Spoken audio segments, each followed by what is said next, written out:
Welcome to my presentation about spoken English. Conversational English is spoken. We don't write when we speak to each other. So spoken English and written English have some things in common, but they are not the same. And I want to teach that to you in my class. The first slide asks the question is, how do you say this? Oh, how do you finish the sentence? Spoken English, blah, blah, blah, written English. How do you finish this sentence? How about using the verb equal? Spoken English, equal written English. Can you use not? No, that's not the right answer. How about doesn't? And as you can see, the word we're using is does and not together. Does is a helping verb. It's an auxiliary verb. And not is the negation. So I just want you to understand that spoken English doesn't equal written English because most people will not put this word together when they're writing. But they both follow the same grammar, and they both have one thing in common, and it's something that the Chinese doesn't use. What is it? It is the auxiliary verb.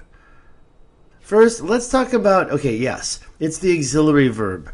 And it's something Chinese doesn't use. The auxiliary verb is a helping verb or a modal, and I'll show you this later. How many words are there in the English language? If you want to study English, do you think you can learn all the words from a vocabulary book? Is it important to learn bald, ballet, bandage, bane, banish, bankrupt in alphabetical order? Do you think you will remember these over time? I know that my students know many vocabulary words, but their conversational skills are not improved from these books. How many words are there in the English language? Are you going to learn all these words from vocabulary books? There are at least 250,000 distinct English words. And that's not including inflections and other words from technical and regional vocabulary. So that means that there are more than 250,000. And that number looks like this, 250,000 or 250,000 distinct words. Of course, there's more. And when you ask the question, verbs, how many verbs are there in English?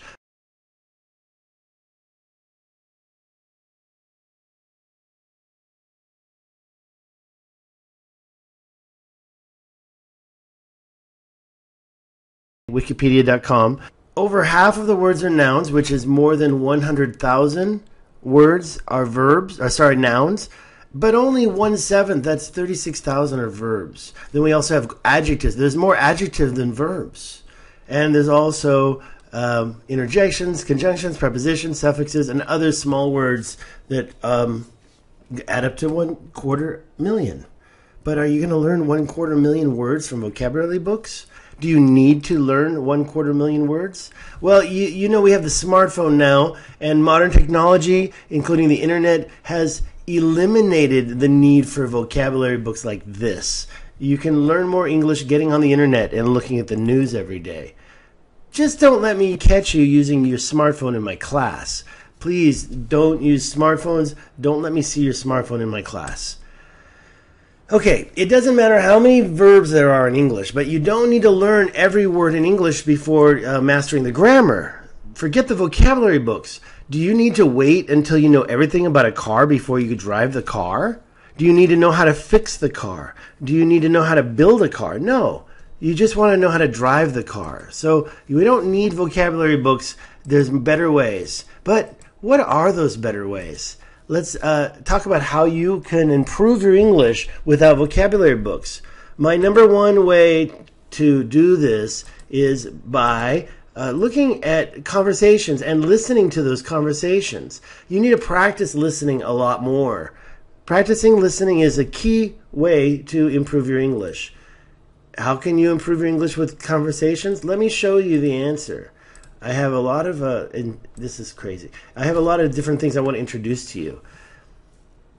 Now, I did make one mistake at the bottom. I'll talk about that later. But in Los Angeles, there's a radio station called KFI. And I can listen to that radio station's news in the mornings from this website here, KFIAM640.com. Some people think listening to the news is boring, but these guys in the morning, they call it the morning zoo. And the Morning Zoo has a group of people having conversations about news. It's very entertaining. It helps me get ready in the morning. I also like to listen on Saturday and Sunday on the same KFI. They have Leo Laporte, the tech guy, and he talks about so many technology products. I really believe he's really the best technology guy. I mean, I don't know about the smartest, but his show, he knows everything. But he has his help, right? If you go to kfim640.com media / and forget the rest, you can see many, many different podcasts in English. Also, NPR has a lot of great shows. It's very slow, it's very calm, it's very easy to listen to. Not just news. If you put this website in, you will hear the latest news, but you can also go to npr.org and listen to other interviews and conversations between two people. And last, my favorite TV show is Seinfeld. And the website, forget this, the website is seinfeldscripts.com. It's a site for people who love Seinfeld. I love it. The TV show is over 10 years ago, more than 10 years, but it's still one of the funniest TV shows. And you can go to this website and you can see all the shows and you can look at the scripts for each show. And that way, if you can watch the show and you don't understand something, you have the script. You can even watch some of the episodes online. I don't trust this. I bought the DVDs, and I'll show you a clip of one right now. Let me just enlarge it and then clip. Let's watch. This line is huge. It's like this all the time. Isn't that that bang again? Oh, no. It is. Just be still. Nope, too late. I think he picked up the scent. Hey, Jerry! I didn't know you liked soup. Hard to believe. Okay, so Jerry Seinfeld, if you buy the DVDs, you can have the DVD with the subtitles. I think it's the best way to watch the TV show. Now, back to the presentation. Seinfeldscripts.com is a good way. You can just look up Seinfeld. Let's move to the next one. Other ways. Practice listening to conversations is one way. Another thing you can do is to involve yourself in conversations. Practice having conversations. We're going to do that in my class, so you're safe there. One more thing I want you to do is to focus on more common words, common language. You don't need vocabulary books. Maybe for some special subject, yes, but for normal everyday talking, common language is the first thing. Maybe you can look at some lists of common verbs and common nouns that you don't know. The most common top verbs, 331, those are the ones you should be looking at. You don't need to worry about all 36,000. Make sure you understand these verbs first. You can look this up online. And another thing is the most common spoken phrases. Not just one word or verb or noun, but actual sentences, questions, statements, yes-no questions. The top 1,000 is here. This is a very good website because be careful driving. It shows you exactly Careful. Driving. Careful. Quiet. Be. each word, and you have slow too. Be careful driving. This way you can practice listening, you can practice speaking. That's Driving. the 1,000 most common phrases. We also have 1,500 most common words. Englishspeak.com / well, go here first and you can find this. It's pretty easy. But one problem is I found that this list was alphabetized. If you want A, it's here. If you want B, it's here. Here's R. And when you go to the new, well, only 3. Really? Really. Yes, really. There's only 3 R's. Right. Here. So I took these common phrases and I organized them in a list to show you the different types of statements we could be making and questions that we could be making. And this is I will be developing this later, but what I want to show you first are imperative commands. This grammar is very important. This is very common language, giving instructions, giving directions. How do I get to Type A 101? This language doesn't have a subject. You be careful driving. Okay, if you say you, nobody will say, oh, your English is bad. Nobody will say that, but you don't need to. Imperative commands don't need the subject because I'm talking to you. Be careful. I don't need to say, you be careful. And so don't say, you can be careful. Think about sit down. You can sit down. Yes, I know. Are you inviting me to sit down? I know I can sit down. What a pigu how da, right? So if I sit, I know I can do it. Don't say, you can sit down. Instead, you can say, sit down. If you want to be more polite to your boss, you can say, please sit down. So, sit down is something you might say to your friend. Please sit down is something you say to your boss. Please don't forget that the imperative verb is a very important use, and I will teach it later on in my class. Let's look at the most common verbs, and actually we can look at the 25 most common verbs. Actually, I don't want to look at the 25. I want to look at the top 3 verbs, and I want to talk about them. First of all, the most common verb is be, and after that is have and do. And the first 3 verbs, be, have, and do, function both as main verbs and as helping verbs, as auxiliary verbs. You can take these 3 most common verbs and you can break them up into other words. These other words are called conjugations. The root form be, do, have, those are the base forms. And then we have these conjugations. Am, is, are, was, were, being, been, has, had, does, did. These are the way the words change when you have a conjugation or a word change. And as you can see, the list of primary helping verbs is be, do, and have. The helping verbs that I'm talking about, be, do, and have, and the conjugations are on the front side of the sentence, usually in a question before the subject. And then later, after the subject, we have some main verb or complement. The be verb can go with an ing main verb. These are the main verbs, but in the be, we also have other things like adjective phrase, noun phrase, prepositional phrase, and I can give you some examples. I think I have them here coming soon. Also the past helping verbs. Let's remember the past tense is very important in English. And we also can say that a modal. So all English statements and questions have a helping verb or a modal, especially in their question. Helping verbs and modals equal auxiliary verbs. So helping verbs are not including modals. Here we have the contraction form of some helping verbs.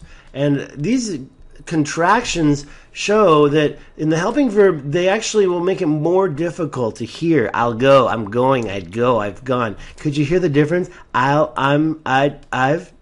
He'll, he's, he'd, he's. So in this example, we can see that these words might not be very clear to most foreign learners.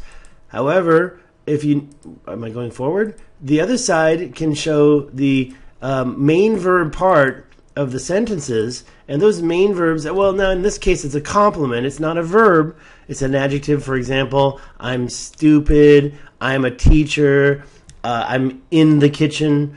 Those are different complements. There's more. I didn't get all the complements. There's more, but we also can use the be in the verbs too, like ing. This is the present, and also in the past we have the same exact ing, and simple, it's the same, except we changed the helping verb a little bit. We'll talk more about that later. But in the perfect continuous and present perfect continuous and even modals, they actually are all the same. So be, do, have, and let's take a look at this past continuous too. We've got be, do, and have helping verb groups in the beginning of sentences, before the subjects, in questions. And we have on the other side the verb tenses, and these be linking verb, present continuous, past continuous, simple and past and simple present, present perfect. These are all the verb tenses you should have learned. And as you can see with the be, we have, I skipped one, we have the linking verb, we have the present continuous, present past. I went a little fast there. In England they call it the progressive.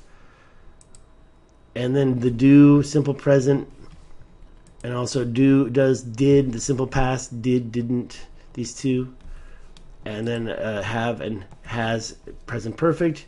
And then, of course, had is the past perfect. And I forgot to talk about present perfect continuous. That just means we need been doing. It's the same, been done, been doing, whatever. I don't want to talk about it too deep much, but helping verbs are a major part of English. I just showed you the 3. I showed you how they connect. As you can see, they have some special functions: subject, auxiliary, inversion. This is something that makes it very difficult for Taiwanese learners. When you have a question, we invert the subject and the auxiliary. The auxiliary goes before the subject. And if you want to see some examples of other languages, German, French, I can say that also Spanish, Portuguese, they all use helping verbs. And it's important. There's more languages that use subject, auxiliary, inversion in their language. Also, helping verbs take the negation. Remember that spoken English doesn't equal written English. The negation is in the helping verb, doesn't. All English statements and questions have a helping verb. But there could be a modal, and that's the group for the auxiliary verb group. So let's talk about modals. In addition to the helping verbs, we have some modals. The modals are actually follow the same rule. If you look at the groups, the modal is here, will, would, can, could. And they connect to the verb root. Now, in the simple present and simple past, we also have the same function, but we also have the third person singular change. And also for the past, there's also a change. We don't have to worry about that. Modals are actually the easiest way. And here's all the modals I could think of. Can, could, may, might, shall, should, will, would, must. But we also have to say mustn't, and there's something I want to talk about later between that. It changes the meaning. Must is not the opposite of mustn't. Be able to, oughta, have to, has to, had to, don't have to, needn't. Those are about the same meanings, right? Doesn't have to. So don't say mustn't and needn't are not the same. Okay, but the thing I want to talk about is very simple. These are the ones I'm talking about here. Can, could, should, will, or would. We only want to worry about these in my class. Those other ones, those are not anything to worry about right now. These are the helping verb groups. These are the modal groups. These words are the auxiliary verb groups. Okay? And let's look at one by one. The be linking verb. First, we have complements. I'm a doctor. He's a doctor. She's a doctor. She was a doctor. It was a doctor. They were doctors. To change it to plural. Okay, I'm hungry. He was in the kitchen. I was in the kitchen. I'm in the kitchen now. Or we have a main verb working. Okay, I don't want to be boring. Okay, that's the be, and now the present perfect and past perfect. We can also say I haven't camped. We use the PP for the main verb. So I've camped. He's camped. I'd camp. Whoa. I had camped. Double-G. I have camped. I had camped. So had, hadn't, have had. So we haven't camped. We hadn't camped. Those are the connections. That's the way it connects. I think you know this, so I don't want to waste your time, but the modal also follows the same function. Okay, I'm skipping things. Here's a list of modals, but I told you I only care about can, could, will, would, and might. Where was it? Some other modals I don't care about. Here's some examples of modals. How come it skips a slide? I don't like that. Here's some more modals. You can stop the video and read those on your own. Simple present and simple past. Now, this is the big problem. Simple present and simple past. First, the simple tense has some big problems. Number one, we have regular verbs and irregular verbs. You need to know those. If you look at the 25 most common verbs, the first 10 are irregular verbs. In fact, number 14 is a regular verb. But in the beginning, in the most common, we have to learn our irregular verbs. You must learn them. Learn the irregular verbs too. We can't ignore those. Simple present. A simple present, if you look at it, we have some rules. First, it's the do, the does, the don't, and the doesn't. And if it's I, you, we, they, first here's an example. I don't, I do, camped. Okay, I don't want to waste time talking too much about this, but what I want to say is in the helping verb contraction families, you are not. The be and the have and the modals, they have both affirmative and negative contraction families.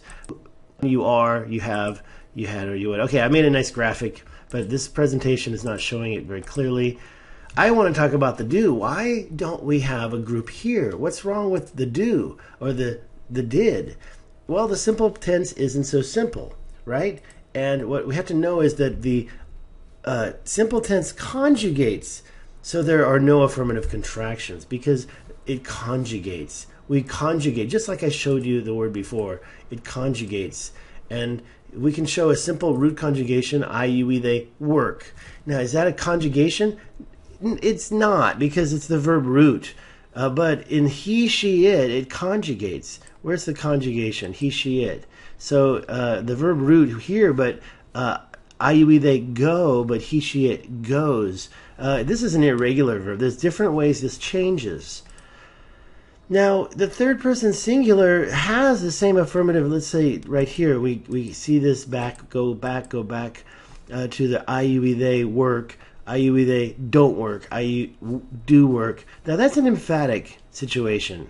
And this emphatic is a problem. We remember that we must conjugate, and that's here, the affirmative conjugation. The rest cannot conjugate. The only conjugation is here. But when we're talking, we need to conjugate. Now, this is easy, but don't say he work. No, you need to say he works. Okay, third person singular, he conjugates it. Affirmative, he works. And the negation is he doesn't work. Just like spoken English doesn't equal written English.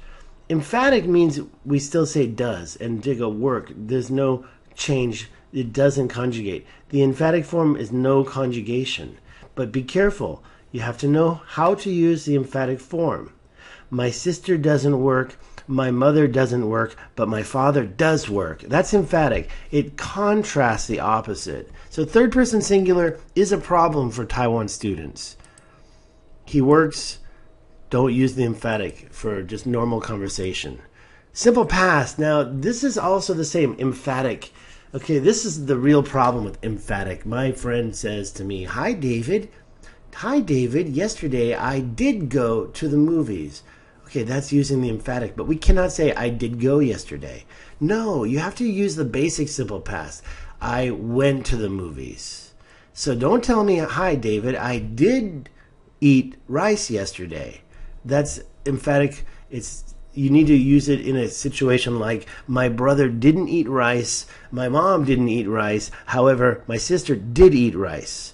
You're contrasting the opposite with expanded emphatic language. And we need this for questions too. Did, blah, blah, blah. Negative, okay, negative question is possible. Didn't, but I use the contraction. Okay, we're almost done here. Here's some examples. I did camp. Don't say that. Say, I camped. Okay, next, that's the end. Now there's a review very quickly. First, what's the difference? Okay, if I can, let's try it. What's the difference between English and other languages like Chinese? That would be the use of the helping verb. What's the difference also besides helping or auxiliary verbs? A couple other things. English has many tenses, including the imperative, the present perfect. Chinese does not have so many. And the simple tense isn't so simple. That's a big problem for most speakers. Subject auxiliary inversion for questions, that's important. I hope you understand that. And they take the negation. I hope you understand that. Page 1, page 2, page 3. There are 20 questions. So, one more time. Page 1, page 2, page 3. And that is the end. I hope you enjoy that quiz. You can write down your answers. Number a piece of paper, 1 through 20. Enjoy the rest of your evening. That was 26 minutes. I hope that's not too long for you. I will not be such a long time in the future. Thank you, and have a nice evening.